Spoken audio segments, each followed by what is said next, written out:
Oke, assalamualaikum warahmatullahi wabarakatuh. Berjumpa lagi di vlognya AA Ali. Hari ini kita akan membahas proposal kegiatan. Tujuannya proposal tersebut untuk mengetahui kegiatan yang akan kita lakukan pada PPL nanti. PPL yang akan kita laksanakan pada tanggal 30 Januari sampai tanggal 2 Maret. Nah, bagaimana isi proposal tersebut? Mari kita saksikan bersama-sama. Assalamualaikum warahmatullahi wabarakatuh. Oke, perkenalkan nama saya Muhammad Ali Ridwan dari Universitas SMA Satu Bojong Jombang. Kali ini kita akan menerangkan tentang proposal kegiatan yang akan dilaksanakan di Sanawiyah Al Hidayat Jamantras. Nah, pada kesempatan kali ini kita akan membahas proposal yang ada di Al Hidayat Jamantras yang akan saya kerjakan pada tanggal 30 sampai tanggal 2 Maret nanti. Oke, kita mulai yang pertama. Di sini daftar isi proposalnya. Yang pertama ada pemikiran dan kondisi madrasah. Nah, kita buka dulu. Ini dasar pemikiran atau kondisi madrasah, yaitu PPL integrasi merupakan mata kuliah sebagai wujud tridaya drama perguruan tinggi terpadu antara pendidikan dan pengabdian masyarakat sekaligus. Ia lahir dari kesadaran akan pentingnya pendidikan dan pengabdian masyarakat. Nah, di tahun 2020 ini dunia mendapat musibah bencana berupa pandemi COVID Corona atau virus 2019, dan hampir seluruh dunia menerima wabah ini termasuk Indonesia, sehingga sampai bulan April masyarakat Indonesia diminta untuk melakukan pencegahan penyebaran virus corona, diantaranya dengan social distancing dan isolasi mandiri. Selanjutnya kita langsung ke kondisi geografis yang ada di Madrasah Sanawiyah Al Hidayat Jamantras. Madrasah tersendiri ialah terletak di Desa Moraburnai 1, Kecamatan Lempuing Jaya, Kabupaten Ogan Komering Ilir, Sumatera Selatan. Keberadaannya di tengah perkebunan kelapa sawit dengan jarak tempuh dari Jalan Raya Lintas Timur sekitar di 1030 meter perbatasan wilayah sebelah timur, yaitu memiliki Bapak Kades atau Bapak Firdaus. Dan pondok pesantren Al Hidayah tersebut didirikan pada tanggal 15 Januari 2017. Kini pondok pesantren tersebut sudah berusia 4 tahun lebih, dan di pondok tersebut itu sudah mempunyai madrasah, yaitu Madrasah Aliyah dan Madrasah Sanawiyah atau MTS. Nah, yang saya akan tuju yaitu di pondok pesantren Al Hidayah tersebut adalah di Madrasah Sanawiyah atau di MTS-nya. Karena saya mengambil sarana prasarana manajemen yang ada di sana, maka kan saya akan menerangkan tentang sarana prasarana yang ada di madrasah tersebut. Di madrasah tersebut mempunyai struktur madrasah, yaitu meliputi kepala sekolah, kepala kurikulum, dan wakil kesiswaan. Di sini yang menjabat sebagai kepala sekolah yaitu Bapak Karni SPD, wakil kurikulum dijabat oleh Bapak Nurholis SPD, dan wakil kesiswaan dijabat oleh Bapak Sutikno SPD. Dan di lingkungan madrasah tersebut mempunyai bangunan yang telah bersertifikat sendiri. Di lingkungan madrasah sendiri sudah mempunyai lapangan olahraga, halaman, toilet, perpustakaan, kelas, kantin. Karena Madrasah Sanawiyah Al Hidayat Jamantras ini berada di lingkungan pesantren, maka kamar mandi laki-laki dan perempuan dipisahkan agar bisa menjaga tata krama antara siswa atau santri tersebut.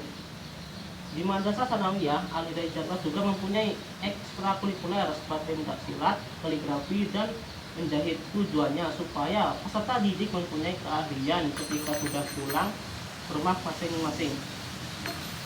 Nah, sini kita akan menjelaskan manajemen sarana prasarana. Menurut tim perumus penyusun pedoman pembukuan media pendidikan, Departemen Pendidikan dan Kebudayaan dibedakan sesuai dengan fungsi, yaitu sarana pendidikan adalah semua fasilitas yang diperlukan dalam proses belajar mengajar, baik yang bergerak maupun yang tidak bergerak, agar mencapai tujuan pendidikan yang berjalan dengan lancar, teratur, efektif, dan efisien. Dan di Al-Hidayah tersebut itu mempunyai sarana prasarana. Yang pertama, mempunyai 6 ruang kelas, mempunyai 1 ruang guru, mempunyai 20 tenaga pengajar. Dan sini akan menjelaskan tentang stakeholder masalah madrasah. Dalam stakeholder sekolahan, stakeholder adalah masyarakat sekolah, merupakan warga atau individu yang berada di lingkungan dan sekitar sekolah yang berhubungan secara langsung maupun tidak langsung terhadap manajemen sekolah, memiliki kesadaran sosial dan mempunyai pengaruh terhadap sekolah. Stakeholder adalah segenap komponen terkait yang memiliki hak serta kewajiban yang sama dalam merencanakan, melaksanakan, dan melakukan pengawasan terhadap program-program pendidikan. Secara umum, istilah stakeholder diartikan sebagai pemangku kepentingan. Yang pertama, masyarakat, ada dewan pendidikan dan komite sekolah. Masyarakat berperan dalam meningkatkan mutu pelayanan pendidikan yang meliputi perencanaan, pengawasan, dan evaluasi program pendidikan melalui Dewan Pendidikan dan Komite Sekolah. Dewan Pendidikan sebagai lembaga mandiri dibentuk dan berperan dalam peningkatan mutu pelayanan pendidikan, tenaga, sarana, dan sarana, serta pengawasan pendidikan pada tingkat nasional, provinsi, dan kabupaten kota. Yang ketiga, ada komite sekolah. Komite sekolah tersebut ini dijelaskan sebagai lembaga mandiri dibentuk dan berperan dalam meningkatkan mutu pelayanan dengan memberikan pertimbangan, arahan, dan dukungan tenaga, sarana prasarana, serta pengawasan pendidikan pada tingkatan suatu pendidikan. Dalam stakeholder tersebut itu ada internal dan eksternal. Stakeholder internal itu meliputi tenaga pendidikan, ada guru dan siswa. Yang stakeholder internal itu ada orang tua atau wali murid, pemerintah, dan masyarakat. Permasalahan dan identifikasi permasalahan madrasah. Sebagai hasil survei observasi dan wawancara yang telah dilakukan kepada kepala madrasah dan warga sarana prasarana, dapat dilihat perbatasan madrasah yang ada Madrasah Tsanawiyah Al-Hidayah Damanras. Setelah adanya pandemi Covid ini, beberapa guru terhambat dalam melakukan pekerjaan dikarenakan untuk memenuhi aturan oleh pemerintah yang mengharuskan masyarakat Indonesia untuk di rumah atau social distancing, tidak diperbolehkan keluar rumah jika tidak ada berkepentingan yang mendesak.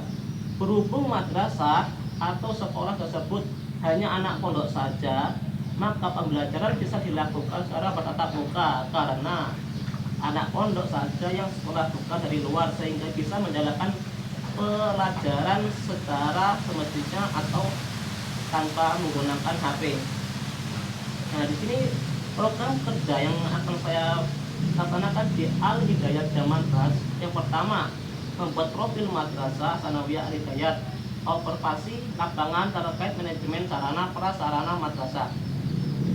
Tujuan program di sini sebagai mahasiswa kita tidak mempunyai tujuan program. Yang pertama, untuk mengetahui sarana prasarana di Madrasah Al-Hidayah Damanras.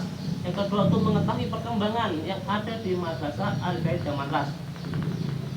Ini juga ada target sebagai tujuan. Targetnya yang pertama, menjadikan manajemen sarana-sarana yang baik.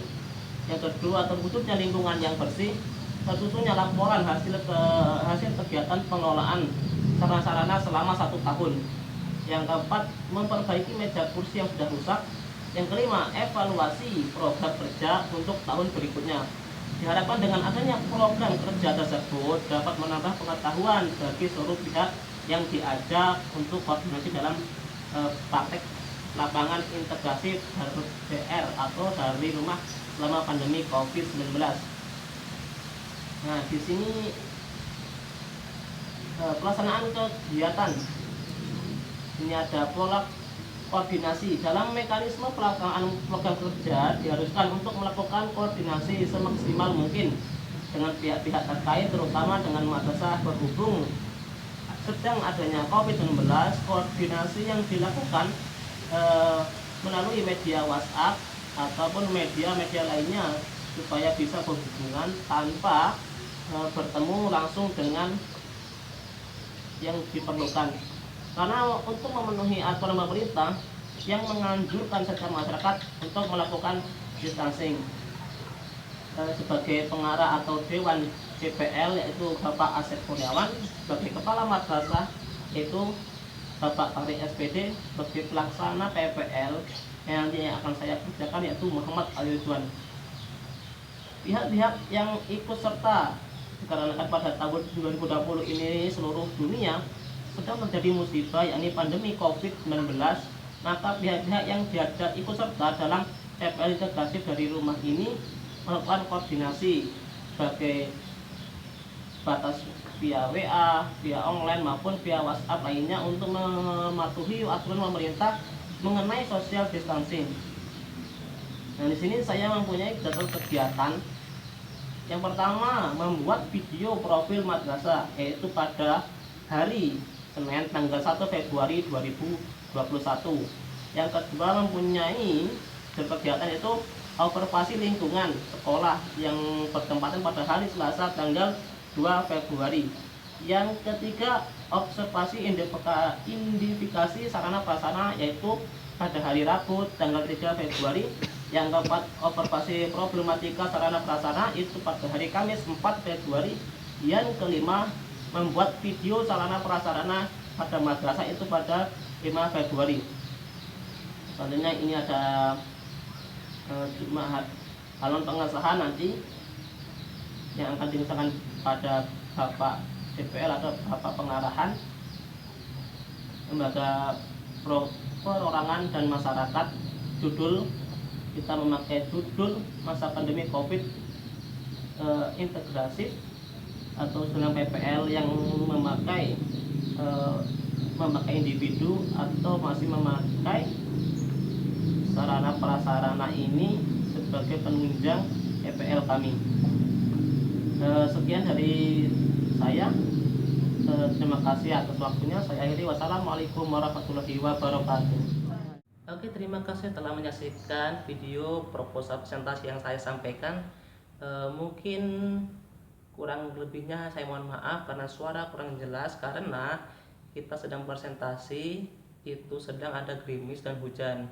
Sekiranya mohon maaf. Terima kasih atas perhatiannya. Saya akhiri. Wassalamualaikum warahmatullahi wabarakatuh.